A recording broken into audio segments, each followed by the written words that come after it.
Hi, I'm Kerri-Ann and I just started reading this book, To Kill a Mockingbird by Harper Lee, and it's really good so far.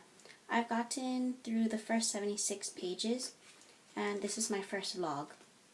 So on page 16 and 17, I focused on fear as a theme and how we deal with it. So Dill dared Jem to touch the Radley home, and the Radley home has so many superstitions, and because the Radleys aren't very open to the public, so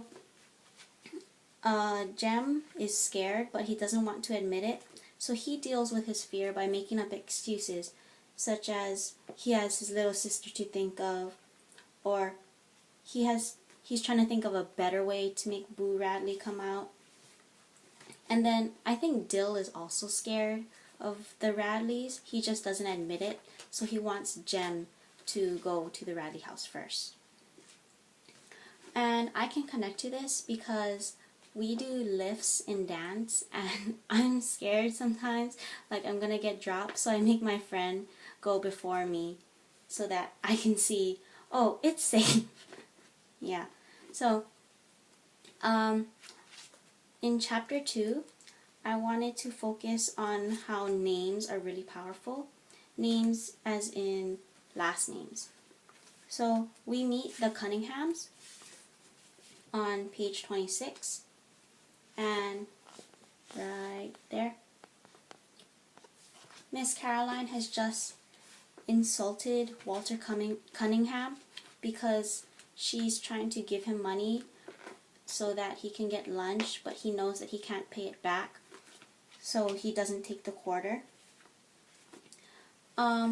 So in this story, your last name defines who you are, as in what class, how much money, what work your parents do, if you're smart or not, and things like that. But that's, to me, is stereotyping, which we shouldn't judge people just because their last name is something. Like, you can totally be different. It's okay to not be the same as your parents. You have to be yourself. And I think Walter Cunningham actually has the potential to be smart, and he's already polite by not taking Miss Caroline's quarter because he knows that he can't pay it back.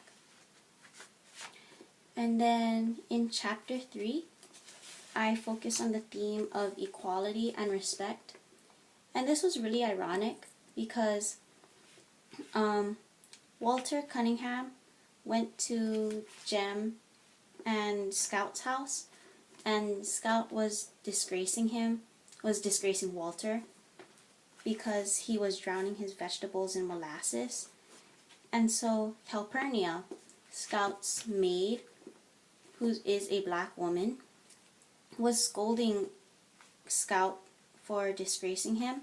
And I thought that was really weird in a way, because here is a black woman who's scolding a white child who's very privileged, actually.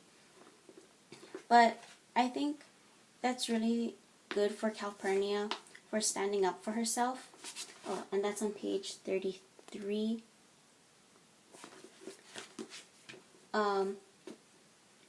And I like that Calpurnia is not just a maid, that she's also being the mother figure for the family since they lost their mother.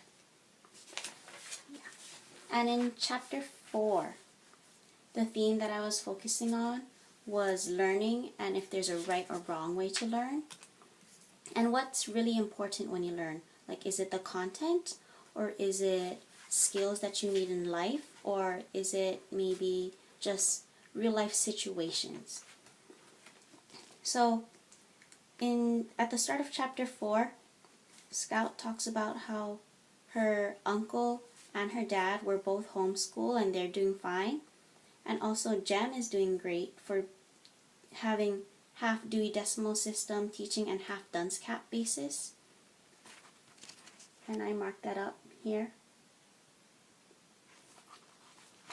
That would be page 43.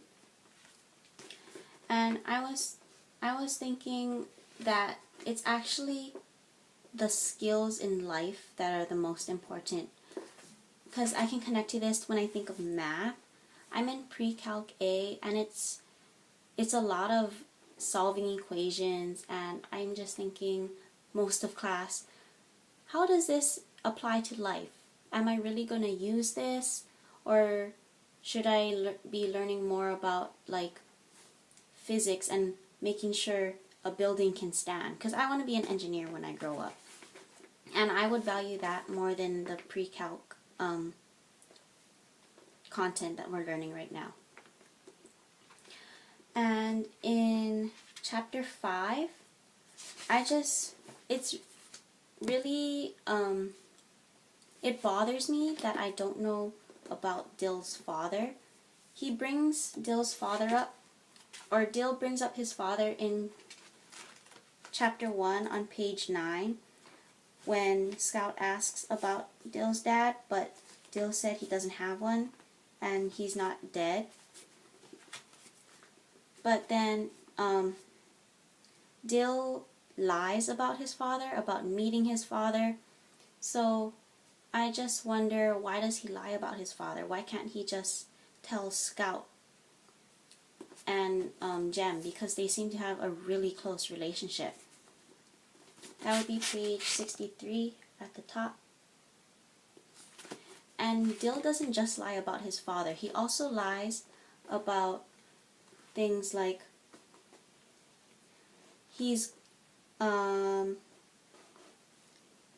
had been in a mail plane 17 times, been to Nova Scotia, had seen an elephant, and his granddaddy was Brigadier General Joe Wheeler, and left him his sword. Why does Dill lie so much? Is it just to look cool? Or does he feel like he doesn't have a backstory and he needs to just make stuff up? I don't think it's right for Dill to lie, because, I mean, even though Scout knows that he's lying, it's still not right. And in the last chapter, chapter 6, my theme was being the older sibling. And so Jem lost his shorts at the Radley house when the 3, Scout, Jem, and Dill, went to the Radley house to go spy. And Jem got his shorts caught on the gate, and Jem has to go retrieve them so that Atticus, the dad, doesn't scold them. So Jem thinks it's better for him to risk his life to get his shorts back than Atticus whipping him.